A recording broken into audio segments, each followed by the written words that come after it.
I stood on the porch holding my mother's wedding ring, the one I thought was buried with her 10 years ago, and my knees buckled. The silver band felt impossibly warm against my palm, like it still carried her heartbeat. "This can't be real," I whispered, my voice cracking as tears blurred my vision. The autumn air bit at my cheeks, but all I could feel was the weight of 20 years crashing down around me. This ring, this simple piece of jewelry I'd watched them lower into the ground, was supposed to be gone forever. My hands trembled as I turned it over, seeing the inscription I'd memorized as a child, "Forever yours, David." My father's name, etched in delicate script. The same ring my mother twisted nervously when she was thinking, the one that caught the light when she brushed my hair before bed. But she was dead. Had been for a decade. So how was I holding proof that everything I'd believed about her life, about her death, was a lie? The cardboard box lay scattered at my feet, brown paper torn and forgotten. Inside had been letters, dozens of them, all addressed to me in her familiar handwriting. Letters dated years after she supposedly died. Letters that began with "My beautiful Maya" and ended with "I never stopped loving you." My chest felt hollow, like someone had scooped out my lungs. The woman I'd spent 20 years hating, the mother I'd convinced myself had abandoned me without a second thought, had been writing to me. Had been alive. Had been trying to come home. "Oh God," I sobbed, pressing the ring to my heart. "Mom, what did they do to us?" The neighborhood sounds faded, no more lawnmowers, no barking dogs, no distant traffic. Just the thundering of my pulse and the sound of my world reshaping itself around one impossible truth: my mother never left me by choice. She was kept away.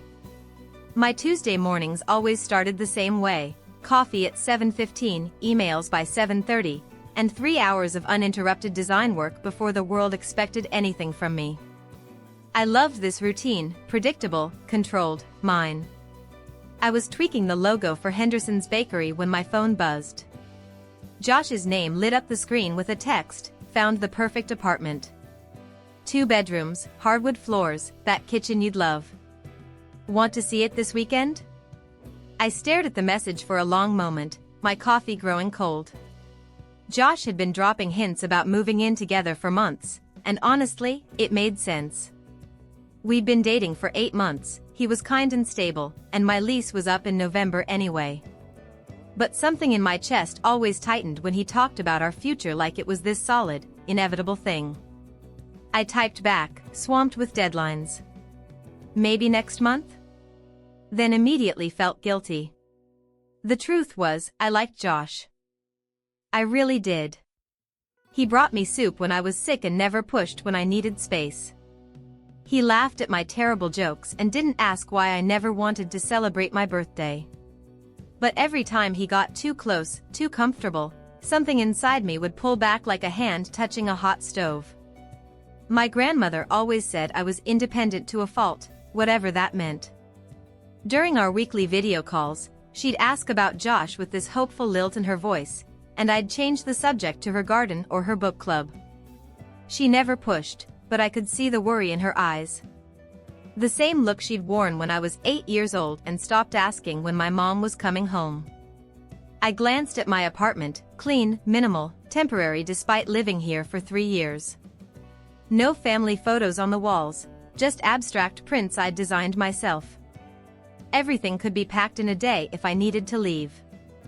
I'd learned early that getting too attached to places only made it hurt more when you had to go. My desk faced the window overlooking the courtyard, where Mrs. Patterson was already tending her rose garden. She waved when she saw me, and I waved back, wondering what it felt like to plant flowers you expected to bloom next spring. To believe so completely that you'd still be somewhere to see them grow. Josh texted again, "What about dinner tonight? That Thai place you like?" I found myself smiling despite the knot in my stomach. This was what normal people did: they made plans, they shared meals, they built lives with other people. Maybe Josh was right. Maybe it was time to try. "Sounds perfect," I typed back, then immediately added, "My treat this time." As I set my phone down, I caught my reflection in the black screen. 28 years old, successful enough to work from home, generally happy. Or at least, I'd convinced myself I was. But sometimes, in quiet moments like this, I felt this strange hollowness, like I was waiting for something I couldn't name. I turned back to the bakery logo, adjusting the curve of the H for the 15th time. Henderson's was a family business, 3 generations of recipes passed down, stories baked into every loaf. Their tagline read, "Made with love since 1952. I wondered what it felt like to have that kind of continuity, that sense of belonging to something bigger than yourself. My own family history felt like a book with half the pages torn out. Just me and Grandma Rose, and even she seemed to carry secrets in the careful way she'd change the subject whenever my mother's name came up. "Some things are better left in the past, sweetheart," she'd say, but her eyes would grow distant, like she was seeing ghosts I wasn't allowed to meet. The doorbell rang at 10:47 a.m., right in the middle of my best creative flow. I considered ignoring it, probably another package for my upstairs neighbor who never seemed to be home. But it rang again, more insistent this time. I padded to the door in my slippers, expecting to see the familiar UPS uniform through the peephole. Instead, a young delivery woman stood there, shifting a medium-sized box from one arm to the other. "Package for S. Chin," she asked when I opened the door, her breath visible in the cool October air. My stomach dropped. "I'm sorry, what?" "Sarah Chin, apartment 4B? She glanced at the package label, then at my door number. "This is 4B, right?" The name hit me like cold water. Sarah. My mother's name. But that was impossible, she'd been dead for 10 years. I stared at the package, wrapped in brown paper with careful tape lines, like someone had taken time to make it look perfect. "There's no Sarah Chin here," I managed, but my voice came out strange and thin. The driver checked her device. "System shows this address." "Are you sure? Maybe a roommate or family member?" "Family member." The words echoed in my head as I studied the package. It was heavier than I'd expected when she handed it to me, solid and real. The return address read Riverside Recovery Center, Sacramento, California, in neat block letters. "I guess I'll take it," I heard myself saying. "Maybe it's a mistake in the system." She handed me the electronic signature pad, and I signed with trembling fingers.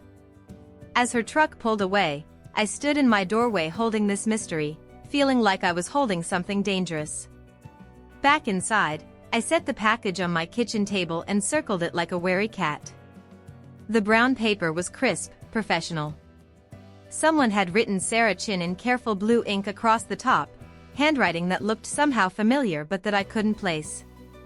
My coffee had gone cold, my design work forgotten. I kept glancing at the package while I tried to focus on other things.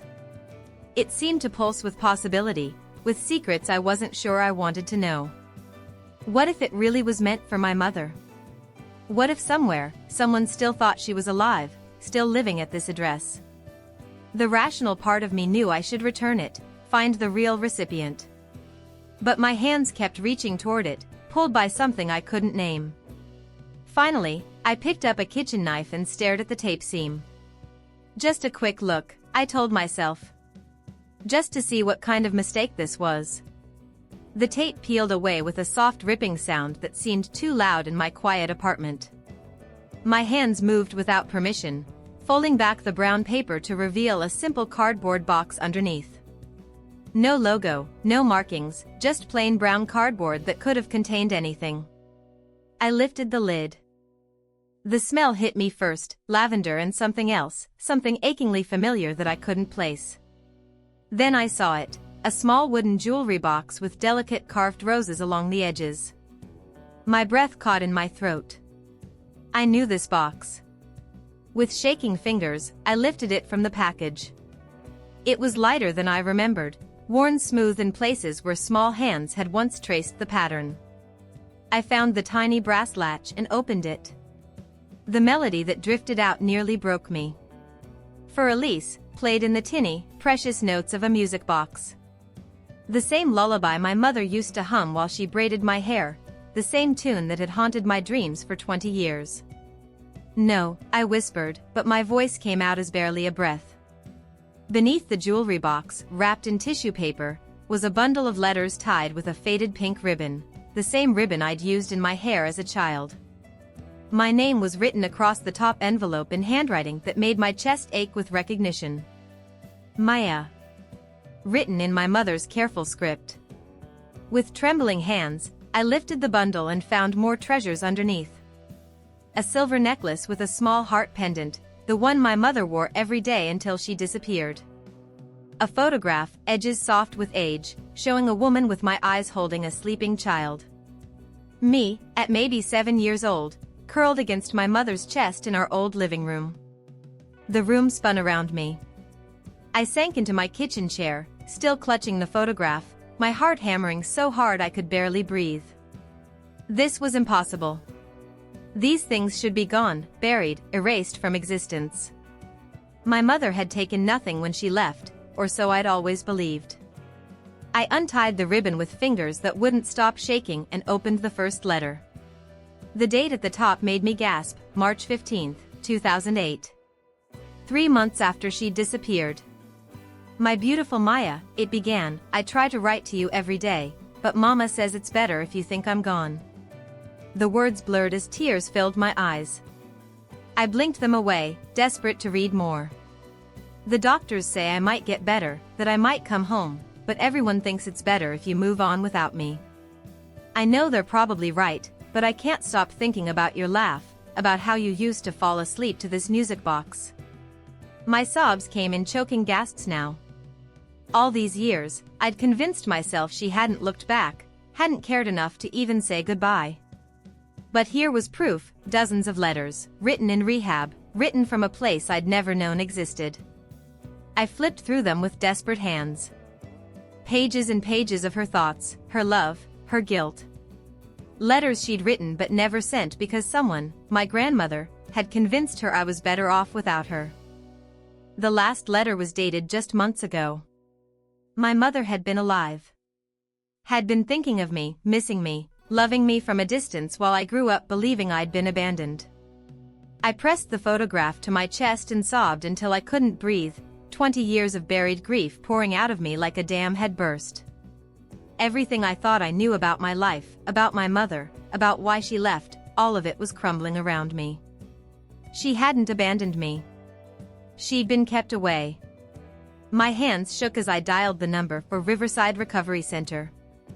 The phone rang 3 times before a warm voice answered. "Riverside Recovery, this is Patricia speaking." "Hi, I received a package meant for Sarah Chen. I think there might be a mistake." "Oh honey," Patricia's voice softened immediately. "Are you Maya?" The question hit me like a physical blow. "How do you know my name?" "Sarah talked about you constantly when she was here." "You're her daughter, aren't you?" "I can hear it in your voice, you sound just like her." My throat closed up. "When was she there?" She died 10 years ago." A long pause. "Oh sweetie, no. Sarah was with us from 2014 to 2016. She passed away in 2019, but she'd been clean for 3 years by then. She was doing so well." The room tilted.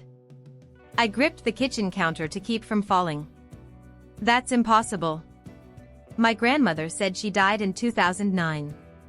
Maya, I think you need to sit down. Sarah was very much alive, and she never stopped loving you. She thought it was better for you if she stayed away." I sank onto my couch, clutching the phone. "Tell me everything." Patricia's voice was gentle but steady. "She came to us broken, convinced she'd ruined your life.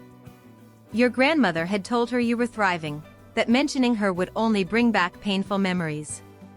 Sarah believed the kindest thing she could do was let you heal. But the letters? She wrote to you every week but never sent them. Her sponsor kept encouraging her to reach out, especially in those final years when she was stable.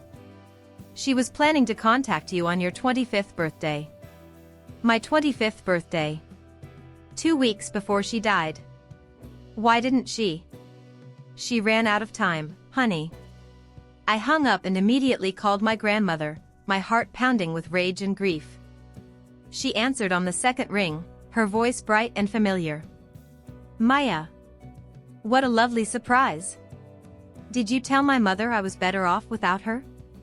The silence stretched so long I thought the call had dropped. Grandma? Oh, Maya. Her voice cracked. How did you? Where is this coming from? Answer me. Did you tell her to stay away?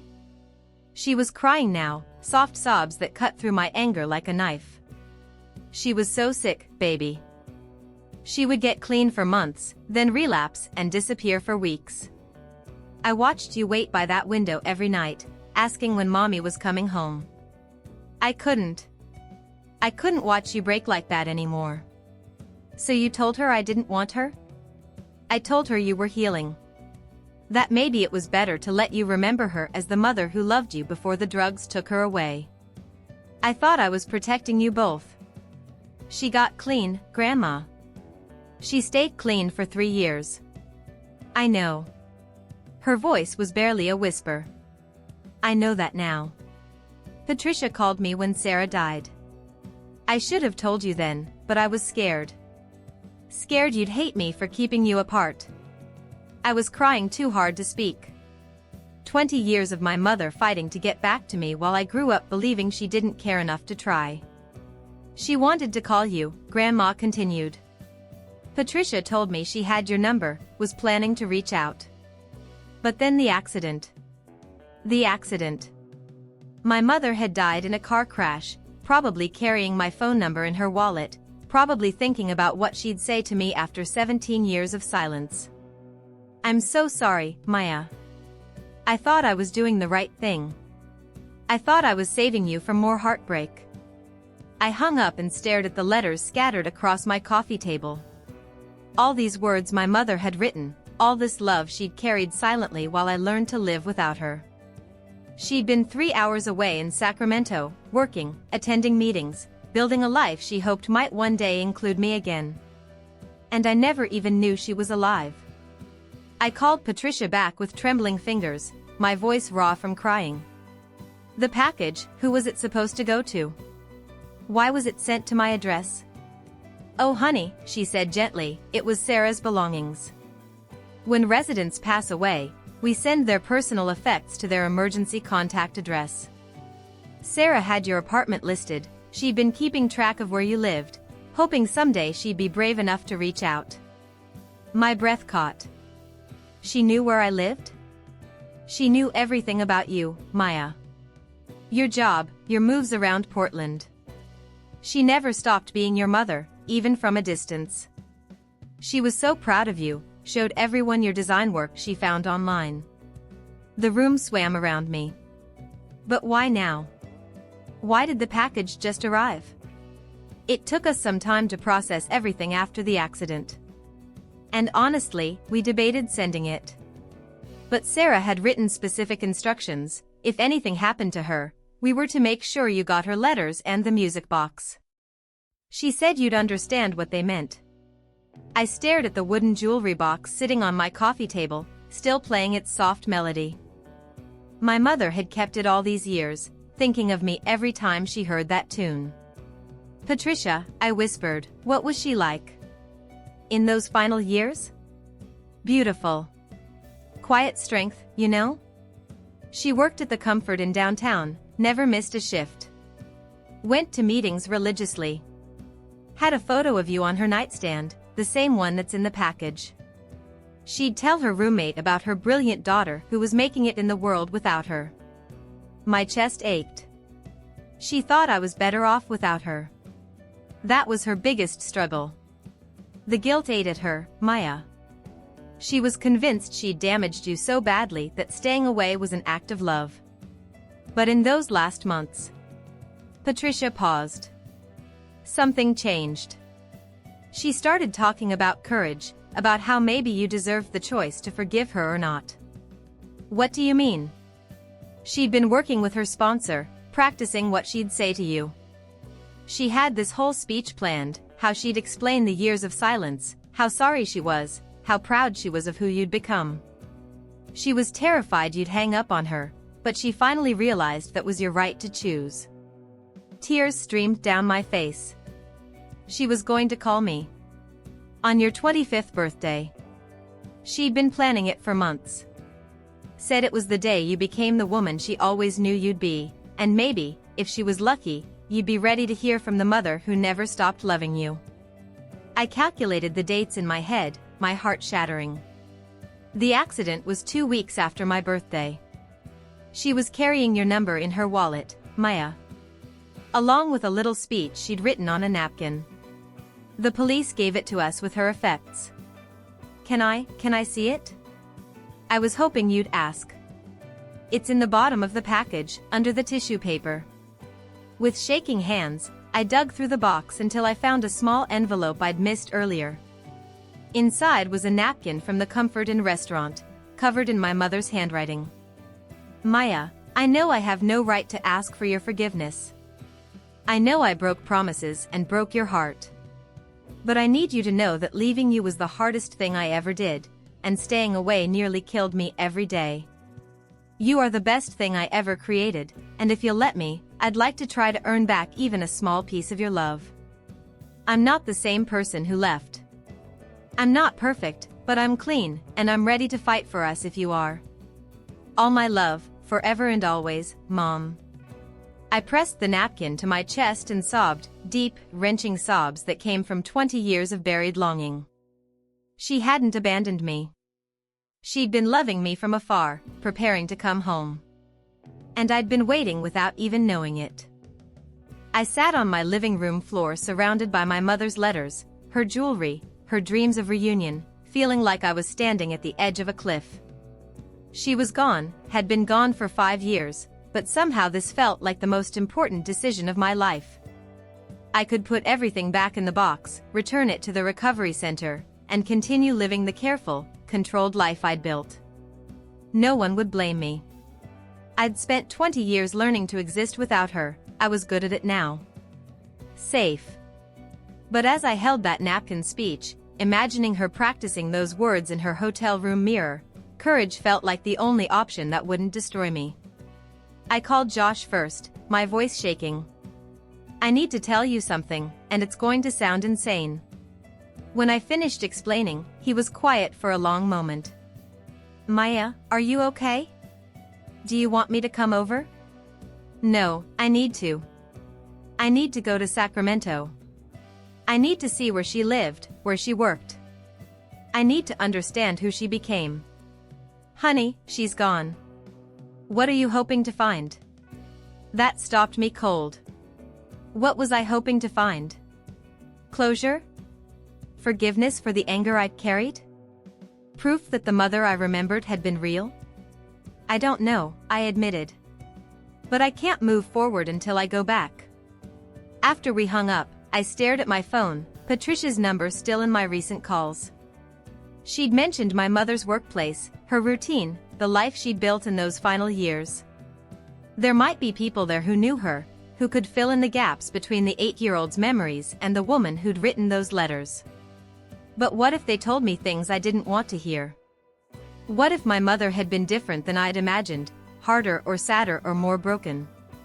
What if the people who'd known her saw me as the daughter who never visited, who never called, who let her mother die alone? My hands trembled as I touched the music box, its melody still playing softly. 20 years of believing I wasn't wanted, and now I had proof I'd been wrong. But what if I'd been right to stay away? What if showing up now, 5 years too late, would only prove I was selfish and cruel? I picked up the photograph of my mother holding me, studying her face. She looked so young, so hopeful. Had that hope survived addiction and recovery and years of believing her child was better off without her? The rational part of my mind whispered that this was crazy, that I was chasing ghosts, that some wounds were too old to heal. But my heart was screaming louder than logic now. I thought about all the birthdays I'd refused to celebrate, all the times I'd pulled away from Josh when he got too close, all the ways I'd spent 2 decades protecting myself from abandonment by never fully showing up for anyone. My mother had spent her final years learning to show up, for recovery meetings, for work, for the possibility of reconnection. The least I could do was show up for her memory. I booked a flight to Sacramento for the next morning. As I packed a small bag, I caught myself in the bathroom mirror. I had her eyes, her stubborn chin, her way of biting my lip when I was nervous. For the first time in 20 years, seeing her in my reflection didn't hurt. Maybe this trip would break my heart all over again. Maybe I'd learn things that would make the grief worse. But my mother had found the courage to reach out after 17 years of silence. I could find the courage to reach back. The Comfort Inn in downtown Sacramento was smaller than I'd imagined, with faded carpets and the kind of tired elegance that spoke of better days. I stood in the lobby, clutching my mother's photograph, trying to find the courage to approach the front desk. "Can I help you?" The clerk was middle-aged with kind eyes and a name tag that read Maria. "I'm looking for information about someone who used to work here." "Sarah Chen?" "She passed away a few years ago, but..." Maria's face lit up instantly. "Sarah. Oh my goodness, you must be Maya." My knees almost buckled. "You knew about me?" "Honey, she talked about you constantly. Had your picture right here at the front desk." Maria pointed to a small frame I hadn't noticed, and there I was, a photo from my college graduation that I'd never seen before. "She was so proud of you. Always showing guests your design work on her phone." Tears blurred my vision. "She kept track of my work? Every project. She'd Google your name weekly, screenshot everything. Said someday she was going to tell you how proud she was." Maria's voice grew soft. "She was nervous about calling you, practiced what she'd say during her breaks." "What was she like?" "Here, I mean." "Quiet, reliable. First one in, last one out. But gentle, you know? Guests loved her. She had this way of making people feel welcome, like they mattered." Maria studied my face. "You have her smile. She'd light up just like that when she talked about you." I pulled out the napkin with my mother's speech. "She was planning to call me." "Oh, sweetheart." Maria came around the counter and wrapped me in a hug that smelled like vanilla and kindness. She was terrified and excited and hopeful all at once. Kept saying, "What if she hangs up? What if she doesn't forgive me? What if I've lost her forever?" "I would have forgiven her," I sobbed into Maria's shoulder. "I would have said yes to anything she wanted." She knew that, deep down. That's why she finally got brave enough to try. Maria led me to the employee break room, where a bulletin board still held photos from staff parties. There was my mother in several shots, smiling at a birthday celebration, wearing a Santa hat at Christmas, looking healthy and peaceful in ways I'd never seen her. "She was happy here," Maria said simply. "Found her place, you know?" But there was always this sadness in her eyes when she thought no one was looking. Like she was missing a piece of herself. "That piece was me," I whispered. "I know, honey." She knew too. That's why she was ready to risk everything to get you back. I stared at the photos, seeing a woman who looked like my mother but stronger, more settled. She'd built a life, made friends, found stability. All while carrying the weight of our separation. "Can I visit her grave?" "Of course. I'll give you the address." "But Maya?" Maria took my hands. She used to say that loving you from a distance was the hardest thing she'd ever done, but that you were worth every day of missing you. She never stopped being your mother. At Riverside Memorial Gardens, I knelt by a simple headstone that read Sarah Chen, beloved mother. Someone had left fresh flowers, Maria, probably, still caring for my mother even after death. I placed the photograph against the headstone and opened the music box. For Elise drifted across the quiet cemetery as I spoke to her for the first time in 20 years. "Mom, I'm so sorry. I'm sorry I believed you didn't want me. I'm sorry I never looked for you. I'm sorry you died thinking I might not forgive you. My voice broke. I forgive you for everything. I forgive the addiction, the leaving, the silence. I forgive all of it because I finally understand, you left because you loved me, not because you didn't. The wind stirred the flowers as if she were listening. I'm going to be different now. I'm going to stop being afraid of loving people. I'm going to trust that not everyone leaves. I touched the headstone. Thank you for never really leaving me. You know, people always talk about closure like it's this clean, simple thing, like you get your answers and suddenly everything makes sense. But that's not what happened to me. What happened was messier and more beautiful than closure. What happened was I got my mother back. Not in the way I'd dreamed about as a child, not with the reunion and the hugs and the chance to introduce her to Josh. But I got her back in ways that matter more. I got her love back. I got the truth back. I got the understanding that I was never, ever unwanted. The first thing I did when I came home was call Josh and tell him yes, yes to the apartment, yes to the future, yes to believing that people can stay. Because my mother taught me that love doesn't always look like staying. Sometimes it looks like sacrifice, sometimes like letting go, and sometimes like carrying someone in your heart across years of silence. I keep her music box on my nightstand now, and every morning I wind it up and listen to Fur Elise. But instead of hearing abandonment, I hear a lullaby that traveled through addiction and recovery and death to find its way back to me. I hear proof that some things are stronger than time. Josh and I moved in together last month. When he asked me to pick out frames for our photos, I didn't panic. I chose the biggest ones I could find because I'm done living like I might need to pack up and disappear. I'm done protecting myself from the possibility of loss by refusing to fully live. I volunteer at a recovery center now, helping people in early sobriety write letters to their families. Last week, a woman named Jennifer cried as she told me she was too ashamed to contact her teenage son. I gave her my mother's story and watched something shift in her eyes.